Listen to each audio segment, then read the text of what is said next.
ఏమండి, భూమి మీద ఒక మనిషి మారితే, అవిధేయత నుంచి విధేయతలోనికి మారితేట పరలోకంలో పండగ చేసుకుంటాడటండి. పండగ.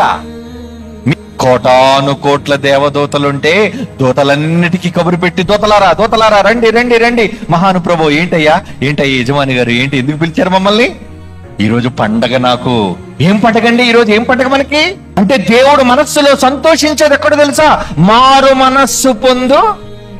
ఒక్కడు మారితే పండగ చేసుకుంటాడటండి. దూతలతో పరలోకమందు గానా భజనాలు, పరలోకమందు దేశనాలు. అంతే కదండి, పండగ అంటే అదే కదండి. అంటే పరలోకంలో దేవుడు పండగ చేసుకోవాలంటే భూమి మీద ఒక్కడు మారు మనస్సు పొందితే చాలు. ఎక్కువ సంతోషం అంటే ఆయనకి. ఏమండి, మరి ఆయనకి ఎక్కువ సంతోషాన్ని కలిగించే మీలో ఎంతమంది పిల్లలు ఉన్నారు? మీరు అనుకుంటున్నారు దేవుడికి నేను మోకాళ్ళు ఎన్ని ప్రార్థన చేస్తే దేవుడు సంతోషిస్తాడు, నేను తెల్లవాళ్ళు లేచి బైబిల్ చదివిస్తే దేవుడు సంతోషిస్తాడు. నో. మంచిది, నువ్వు ప్రార్థన చేస్తే వెరీ గుడ్, నువ్వు మోకాళ్ళు వేసి ప్రార్థన చేస్తే వెరీ గుడ్, నువ్వు కన్నీటి ప్రార్థన చేస్తే వెరీ గుడ్. మరి దేవుడికి ఏది గుడ్ చెప్పండి? అది నీకు గుడ్.